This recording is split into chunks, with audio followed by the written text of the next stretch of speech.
Shalom Ibu Bapak Saudara, jumpa lagi di Renungan Harian dari Bukit Sion, Makale untuk hari Kamis 10 September 2020. Bacaan hari ini di Gereja Toraja 1 Yohanes 3 ayat 11-18. Sebelum membacanya, mari kita berdoa. Terima kasih untuk segala kasih karunia Tuhan, berkat Tuhan. Biarlah kami makin mempraktekkan kasih dalam hidup kami. Tuhan Yesus sudah menjamin kehidupan kekal bagi kami, dan biarlah kami buktikan dalam hidup kami. Kami akan baca firman Tuhan, Roh Kudus menolong kami semua, memahami firman Tuhan, dituntun olehnya, makin mengasihi Tuhan. Dalam nama Tuhan Yesus kami berdoa kepada Bapa di sorga. Amin. 1 Yohanes 3 ayat 11-18. Sebab inilah berita yang telah kamu dengar dari mulanya, yaitu bahwa kita harus saling mengasihi. Bukan seperti Kain yang berasal dari si jahat dan yang membunuh adiknya. Dan apakah sebabnya ia membunuhnya? Sebab segala perbuatannya jahat dan perbuatan adiknya benar. Janganlah kamu heran, saudara-saudara, apabila dunia membenci kamu. Kita tahu bahwa kita sudah berpindah dari dalam maut ke dalam hidup, yaitu karena kita mengasihi saudara kita. Barang siapa tidak mengasihi, ia tetap di dalam maut. Setiap orang yang membenci saudaranya adalah seorang pembunuh manusia. Dan kamu tahu bahwa tidak ada seorang pembunuh yang tetap memiliki hidup yang kekal di dalam dirinya. Demikianlah kita ketahui kasih Kristus, yaitu bahwa ia telah menyerahkan nyawanya untuk kita. Jadi kita pun wajib menyerahkan nyawa kita untuk saudara-saudara kita. Barang siapa mempunyai harta duniawi dan melihat saudaranya menderita kekurangan, tetapi menutup pintu hatinya terhadap saudaranya itu, bagaimanakah kasih Allah dapat tetap di dalam dirinya? Anak-anakku, marilah kita mengasihi bukan dengan perkataan atau dengan lidah, tetapi dengan perbuatan dan dalam kebenaran. Amin. Dari bacaan ini saya beri judul renungan untuk hari ini, bukti hidup kekal. Bukti hidup kekal. Bapak Ibu Saudara-saudara, seorang pegawai bank bekerja di bank setiap hari dibuktikan dengan identitasnya. Ia memiliki pakaian seragam, ia memiliki kartu identitas setiap kantor itu. Mungkin punya meja, punya tempat khusus di sana bekerja. Itu bukti bahwa dia pegawai bank. Tapi kalau ada orang mengklaim atau mengaku dia pegawai bank tapi tidak pernah masuk kantor, tidak pernah pakai pakaian seragam, tidak ada kartu identitas, tidak dikenal oleh siapapun di bank itu, maka tentu kita bisa katakan ia penipu. Juga misalnya seorang polisi. Polisi memiliki pakaian seragam, memiliki kartu identitas, memiliki mungkin tempat tinggal di asrama, memiliki teman, memiliki atasan, mungkin memiliki bawahan, memiliki senjata, dan sebagainya. Itu bagian-bagian dari identitas mereka dan menjadi bukti bahwa mereka anggota polisi. Tapi kalau ada orang yang mengaku polisi, dia berpakaian seragam, tetapi tak satu pun di kesatuan kepolisian yang mengenal dia, tidak punya juga kartu identitas, kartu pegawai kepolisian, maka kita bisa katakan dia penipu. Jadi ada bukti-bukti yang menentukan identitas kita. Sama dengan kehidupan kekal. Sebagai orang percaya dalam Kristus, memang Yesus menjamin kehidupan kekal bagi orang yang percaya kepadanya. Tetapi itu juga harus dibuktikan apakah kita memiliki hidup kekal atau tidak. Maka bacaan kita memberi beberapa penekanan tentang identitas atau bukti kita memiliki hidup kekal. Yang pertama di ayat 11 di sana dikatakan kita harus saling mengasihi, harus. Jadi bukan pilihan boleh atau tidak. Harus saling mengasihi. Jadi orang yang percaya kepada Kristus, orang yang hidupnya terjamin dalam kehidupan kekal, harus, tidak bisa tidak. Identitasnya adalah saling mengasihi. Di ayat 14 dikatakan, kita tahu bahwa kita sudah berpindah dari dalam maut. Sudah berpindah, bukan baru akan, bukan nanti.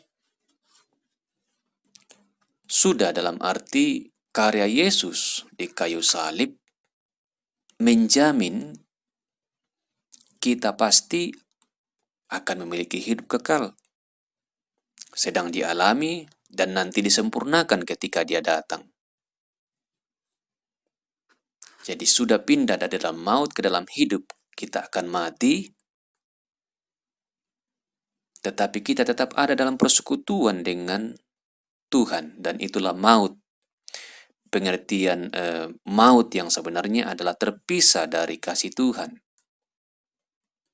Tercerai dari kasih Tuhan. Tercerai dari hadirat Tuhan. Maka kalau firman Tuhan mengatakan kita sudah pindah dari dalam maut ke dalam hidup, artinya dulu kita terpisah dari kasih Tuhan karena dosa.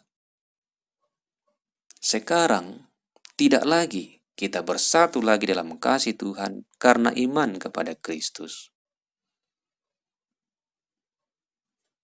Ayat 16, kita berpedoman pada kasih Kristus. Demikianlah kita ketahui kasih Kristus, yaitu bahwa Ia telah menyerahkan nyawanya untuk kita. Jadi kita pun wajib menyerahkan nyawa kita untuk saudara-saudara kita. Jadi kalau Kristus nyawanya Ia serahkan, maka orang percaya juga wajib. Dalam arti apa Bapak Ibu Saudara? Nyawa adalah hal yang penting kita miliki. Dibanding harta, dibanding waktu, tenaga, pikiran, dan sebagainya. Maka kalau nyawa saja bisa diserahkan, apalagi harta. Ya, apalagi harta. Juga waktu, menolong orang lain, tenaga, pikiran kepada orang lain. Maka tidak ada sekali lagi pilihan, sekali lagi kembali di ayat 11, harus, lalu di ayat 16 ini wajib. Wajib. Jadi keharusan untuk mengasihi sesama dengan waktu kita, tenaga kita, pikiran kita, harta kita. Bahkan nyawa pun seandainya itu memang harus menjadi taruhan. Maka itu terjadi ketika para martir dibunuh karena mengasihi orang melalui pemberitaan Injil, sehingga orang membencinya dan membunuhnya, dan terlalu banyak martir seperti itu. Jadi kalau kita pun memberitakan Injil keselamatan supaya orang lain diselamatkan dan kita dibunuh seandainya, maka itu bukti bahwa kita sungguh percaya kehidupan kekal kita miliki. Tapi kalau kita terlalu takut memberitakan Injil karena mau mempertahankan nyawanya, Yesus mengatakan barang siapa mempertahankan nyawanya akan kehilangan nyawanya. Tapi barang siapa kehilangan nyawanya karena aku akan memperolehnya dalam hidup kekal.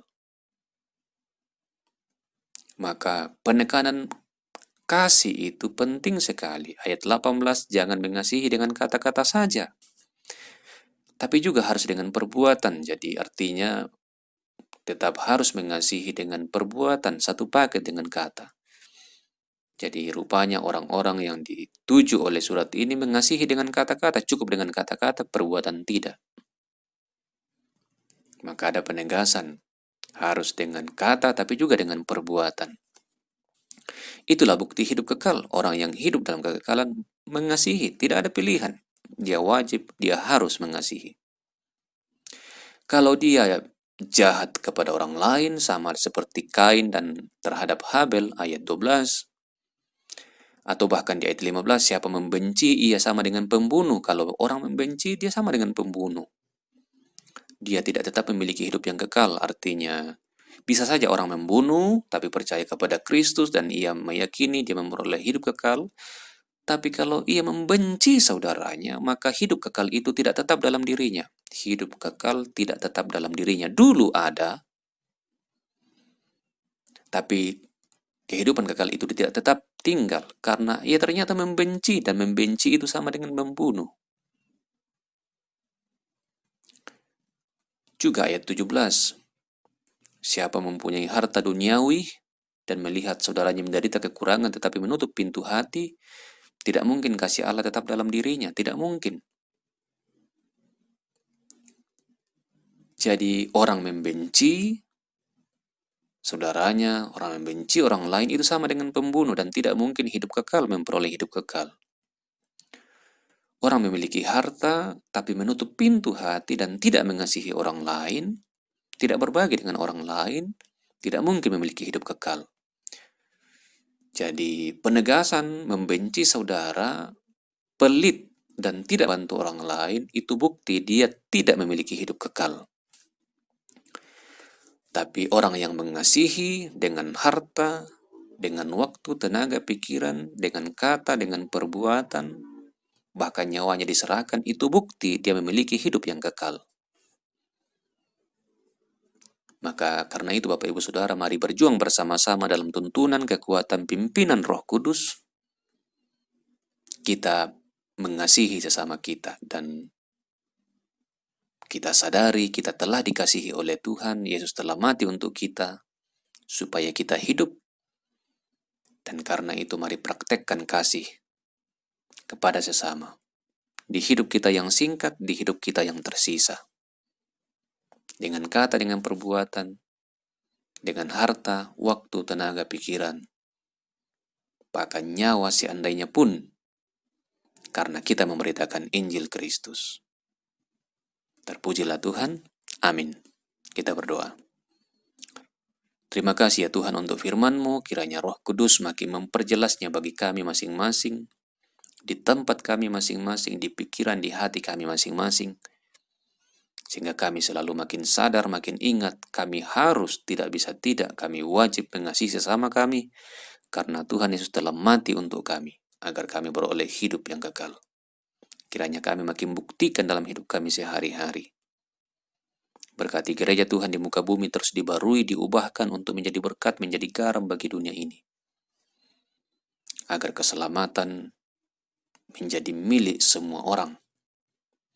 Terima kasih ya Tuhan, berkati negara kami, bangsa kami, berkati pemerintah kami, supaya kesejahteraan, kenyamanan boleh diperoleh bersama, terutama di masa-masa pandemi ini, boleh berakhir, boleh bekerja sama semua elemen masyarakat, pemerintah, berjuang bersama melawan COVID-19. Kasihani orang yang kekurangan penghasilan karena pandemi, kehilangan pekerjaan karena pandemi, miskin, tak berdaya, kelaparan. Ajar kami peduli berbagi kasih dengan mereka dan Tuhan cukupkan kebutuhan mereka. Kasihani mereka yang sakit, kuatkan mereka, pulihkan mereka. Terima kasih ya Tuhan, yang berulang tahun makin bersyukur kepadamu, yang berduka cita dihibur, yang bergumul dikuatkan. Ini doa kami dalam nama Tuhan Yesus Kristus. Kami berdoa kepada Bapa di sorga. Amin. Demikian Bapak Ibu Saudara, renungan kita untuk hari ini. Selamat beraktivitas dan Tuhan memberkati.